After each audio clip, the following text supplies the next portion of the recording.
যেমন এক ফোঁটা হলেও পুরো খাবারটা নষ্ট করে দেয়, তেমনি অন্যের জন্য তোমার 1% মায়াও আমার কাছে বিষাক্ত। আমি তোমার ওই 99% ভালোবাসার কাঙাল নই। হয় তুমি 100% আমার, নয়তো তুমি আমার কেউ নাও। মনে রেখো, আমি তোমাকে অল্প চাইনি, আমি তোমাকে একান্ত চেয়েছি। শত্রুর সাথে লড়াই করা যায়, কিন্তু বন্ধুর মুখোশ পরা বেঈমানের সাথে নয়। সে তোমার পাশে বসবে হাসি মুখে, আর সুযোগ বুঝে বিষ ঢালবে কলিজায়। শত্রুর আঘাত কেবল শরীরকে স্পর্শ করে, কিন্তু বিশ্বাসঘাতকের আঘাত আত্মাকে ছিন্ন ভিন্ন করে দেয়। মির্জা গালিবের চমৎকার একটা কথা শুনেছিলাম। তিনি বলেছিলেন, বিশ্বাস তাকেই করো যে তোমাকে কষ্ট দিয়ে নিজেকে অপরাধী ভাবে, আর ভালো তাকেই বাসো যে সারাক্ষণই তোমাকে হারানোর ভয় তার মনের মধ্যে পুষে রাখে। যারা বেশি চুপ থাকে মানে ইন্ট্রোভার্ট, তাদের তিনটি বিশেষ গুণ। এক, তারা অত্যন্ত তীক্ষ্ণ হয়, সব দেখে সব বোঝে, শুধু প্রকাশ করে না।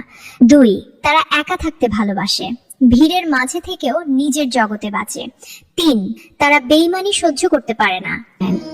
যদি একবার কারো উপর থেকে বিশ্বাস হারায়, তবে সারা জীবনের মতো তাকে জীবন থেকে সরিয়ে দেয়। যে মেয়ের কপালটা খারাপ, তার পুরোটা যৌবন কেটে যায় একটুখানি সুখ খুঁজতে খুঁজতে। তাকে নতুন করে ধৈর্য শেখাতে যাবেন না, কারণ জীবনের কঠিন পরিস্থিতিগুলি তাকে রোজ একটু একটু করে ভেঙেছে, আবার গড়েছে। কান্না লুকিয়ে হাসতে হাসতে সে এখন এতটাই শক্ত হয়ে গেছে যে পাথরও তার ধৈর্যের কাছে হার মানে।